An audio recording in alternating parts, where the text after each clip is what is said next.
Hello everyone, welcome to my channel. Our today's chapter is The 100 Dresses Part 2 of Class 10th. Firstly, थोड़ा सा summarise करते हैं part 1 को। क्या था? एक वोंडा पेट्रोंस्की नाम की पुअर और पॉलिश गर्ल थी जिसको पैगी बुली किया करती थी और बाकी बच्चे भी उसका और उसके नाम का मजाक उड़ाया करते थे। मैडी नाम की भी एक लड़की थी एंड लास्ट में एक ड्राइंग कंपटीशन हुआ था जिसकी विनर रही थी वोंडा पेट्रोंस्की, बट वो प्राइज डिस्ट्रीब्यूशन वाले दिन एब्सेंट थी इसलिए वो मेडल नहीं ले पाई थी। अब आगे हम देखेंगे क्या हुआ, क्या वोंडा नेक्स्ट डे स्कूल आई, क्या उसने अपना मेडल लिया, क्या उसको मेडल मिला। While the class was circling the room, the monitor from the principal's office brought Miss Mason a note. तो जब टीचर क्लास में विनर अनाउंस करके चली जाती हैं तो सभी बच्चे क्लास में शोर करने लगते हैं, अपनी अपनी बातों में बिजी हो जाते हैं। काफ़ी क्योस होता है, तभी क्लास का मॉनिटर प्रिंसिपल ऑफिस से हाथ में एक लेटर लेकर आता है और मिस मेसन को देता है। मिस मेसन उस लेटर को पढ़ती हैं और क्लास को शांत होने के लिए कहती हैं एंड क्लास साइलेंट होने के बाद टीचर कहती हैं कि मुझे वोंडा के फादर का लेटर मिला है। मीन्स मॉनिटर जो लेटर लेकर आया था प्रिंसिपल ऑफिस से वो वोंडा के फादर का लेटर था। एंड वोंडा के फादर का नाम क्या था? Jain पेट्रोंस्की। Dear teacher, my Wanda will not come to your school anymore. Jake also. Now we move away to big city. No more holler polak. No more ask why funny name. Plenty of funny names in the big city. Yours truly, Jane Petronsky.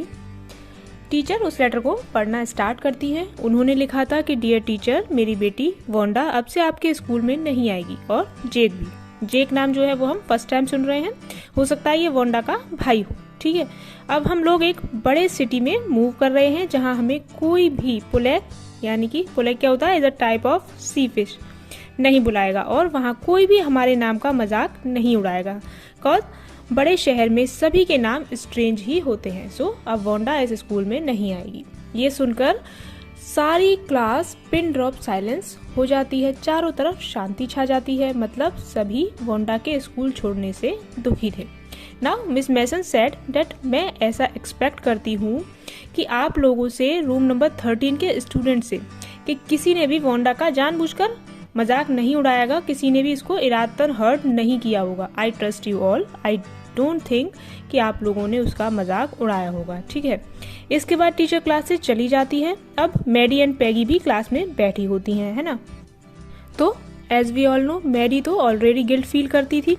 जब Wanda का मजाक उड़ाया जाता था उसको बुरा लगता था, बट वो उस चीज़ को अपोज नहीं कर पा रही थी। तो आज भी उसको बहुत बुरा फील हुआ लेटर सुनकर कि अब वोंडा स्कूल नहीं आएगी। तो जो बात वो तब अपने नोट के थ्रू पैगी से नहीं बोल पाई थी, वो बात आज पैगी को समझाने की कोशिश करती है। उसको ये एहसास कराना चाहती है कि तुम्हारी वजह से वोंडा ने स्कूल छोड़ दिया। हालांकि पैगी ने जानबूझकर वोंडा को हर्ट नहीं किया था या उसका ऐसा कोई इरादा नहीं था, बट मैडी को यही लग रहा था और फिर भी वो कोई स्टेप नहीं ले पाई थी। और आज भी वो पैगी को बोलना चाहती है कि ये सब तुम्हारी वजह से हुआ है, तुम वोंडा को हर्ट करती थी, उसके साथ मीन थी, बट आज भी वो नहीं बोल पाती। When school was dismissed in the afternoon, Peggy said with pretended casualness, "Hey, let's go and see if that kid has left town or not." Next क्या होता है, जब स्कूल डिसमिस हो जाता है उसके बाद पैगी खुद मैडी के पास आती है और कहती है कि चलो बॉगिन्स हाइट जाकर देखते हैं जहां वोंडा अभी रह रही थी, कि वोंडा वहां से जा चुकी है या अभी भी वहीं पर है। So both decided that evening में जाएंगे वो बॉगिन्स हाइट जहाँ पे वोंडा का घर था। एंड इनफैक्ट दोनों के ही मन में कहीं ना कहीं ये बात या गिल्ट तो थी ही कि हमने उसका मजाक उड़ाया है। एंड पैगी बोलती है कि चलो मैं कम से कम उन लोगों में से तो नहीं हूँ जिन्होंने उसके नाम का मजाक उड़ाया है या उसको फॉरेनर कहा है। ये बात पैगी अपने गिल्ट को छिपाने के लिए कह रही थी। ओके, बट मैडी कुछ भी नहीं बोल रही थी, वो बस ये सोच रही थी कि वोंडा उनको मिल जाए जिससे कि वो उसको ये बता सके कि वो सॉरी फील कर रहे हैं। सो जैसे ही वो दोनों वोंडा के घर के पास पहुंचते हैं, वो ज़्यादा अच्छा तो नहीं बट बहुत क्लीन होता है उसका घर। एंड घर को देखकर मैडी को याद आ जाती है वोंडा की ब्लू ड्रेस, जो कि फेडेड जरूर थी बट नीट एंड क्लीन हुआ करती थी। सेम उसका घर भी शैबी यानी कि जर्जर जरूर था बट क्लीन था। Peggy knocked firmly on the door, but there was no answer. She and Maddie went around to the backyard and knocked there. Still there was no answer.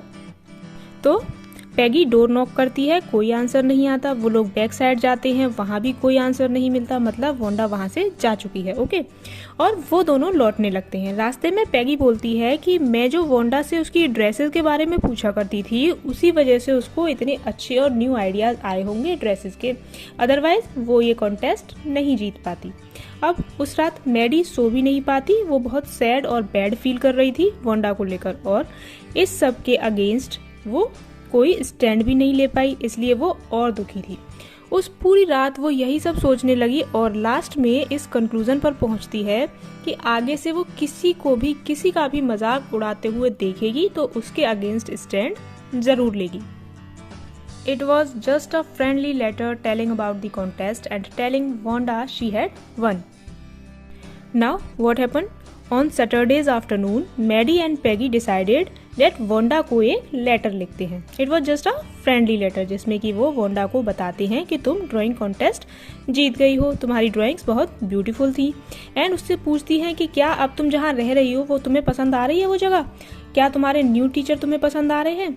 वो लिखना तो इस पर्पज से चाह रहे थे कि वो सॉरी फील कर रहे हैं एंड वोंडा उन्हें फॉरगिव कर दे, बट वो सिर्फ इतना ही लिख पाए और सेंड कर देते हैं उसे हर्ट बनाकर। कहाँ सेंड कर देते हैं? वॉगिन साइट पर, क्योंकि उन्हें नया एड्रेस तो पता नहीं था, और एनवेलप पे लिख देते हैं please forward. Days past but उधर से कोई लेटर, कोई आंसर नहीं आता। तो वो सोचते हैं कि हो सकता है लेटर वोंडा को मिल गया हो, बट उसको हमने हर्ट किया था, इसलिए वो गुस्से में कोई रिप्लाई नहीं दे रही हो। और दिन बीतते जाते हैं, पैगी ये सब भूलने लगती है, बट मैडी अब भी कभी कभी ये सोचती है एंड उसको बुरा भी लगता है वोंडा के लिए। Now it was Christmas time and there was snow on the ground. Now time आता है क्रिसमस का एंड बर्फ पड़ने लगती है। विंटर वेकेशन से पहले लास्ट डे ऑफ स्कूल होता है एंड क्लास में क्रिसमस डेकोरेशन चल रही होती है एंड टीचर क्लास में एक लेटर शो करती हैं जो उन्होंने आज मॉर्निंग में रिसीव किया है। टीचर मिस मैसन कहती हैं that children's you remembered Wanda Petronski, वो लड़की जो ड्राइंग कंपटीशन जीती थी, उसका मुझे लेटर मिला और मैं खुश हूँ कि अब मुझे उसका न्यू एड्रेस पता चल गया है। अब मैं उसको मेडल सेंड कर पाऊंगी। अब मैं लेटर पढ़ती हूँ एंड बच्चे भी केयरफुली सुनने लगते हैं। वोंडा ने क्या लिखा था? Wanda wrote, dear Miss Mason, आप कैसी हैं और रूम नंबर 13 के स्टूडेंट्स कैसे हैं? प्लीज गर्ल्स को कहिएगा कि वो लोग सारी ड्रेसेस रख लें, बिकॉज मेरे पास न्यू घर में अब और नई 100 ड्रेसेस हैं और lined up in my closet and मैं चाहती हूँ कि पैगी जो है वो ग्रीन ड्रेस वाली ड्राइंग रख ले और मैडी ब्लू वाली। क्रिसमस पर मैं स्कूल को मिस कर रही हूँ और मेरी नई टीचर आपकी जगह नहीं ले सकती। Merry Christmas to you and everybody, yours truly Wanda Petronski. School से लौटते टाइम मैडी और पैगी वोंडा की दी ड्राइंग्स को बहुत केयरफुली घर लेकर जाती हैं। रास्ते में सारे घर और शॉप्स डेकोरेटेड होते हैं क्रिसमस की वजह से, और स्नो पर भी उस डेकोरेशन की शेडो शो हो रही होती है। Okay, but it looked like her Maddy, it really looked like her own mouth, why it really looked like her own self, Wanda had really drawn this for her. तो अब Maddie और पैगी को लगता है कि वोंडा हमें पसंद करती है और उसने हमें फॉरगिव भी कर दिया है, शायद इसीलिए उसने हमें ये लेटर लिखा है और शायद हमारा लेटर भी उसको रिसीव हो गया होगा। एंड वहीं दूसरी तरफ उसको लगता है कि अब हम उससे कभी भी नहीं मिल पाएंगे। खैर, वो लोग घर पहुंचते हैं और मैडी वोंडा की ड्रेस को वॉल पे हैंग कर देती है एंड देखती है, और ध्यान से देखने पर उसको लगता है कि ये तो मैं ही हूँ। फिर वो समझ जाती है कि वोंडा ने ये ड्रेस मेरे लिए ही डिजाइन की है, ये तो मेरा ही फेस है। और वो दौड़कर जाती है पैगी के पास और पूछती है कि वोंडा वाली ड्राइंग कहाँ है, और ड्राइंग दिखाकर कहती है कि लुक पैगी ये तो हूबहू तुम हो। और ये देखकर मैडी और पैगी दोनों ओवरवेल्म हो जाते हैं और पैगी कहती है कि मैं तो पहले ही कहती थी कि वोंडा को हम बहुत पसंद हैं। और मैडी भी एग्री होती है इस बात पर और आगे वो कहती है that this girl is really very talented and definitely इसके पास नए घर में भी 100 ड्रेसेस होंगे ही। और इसी के साथ ये चैप्टर भी फिनिश हो जाता है। With this, our video comes to an end. Kindly share your views about the chapter in the comment section and please like and share this video and subscribe to the channel.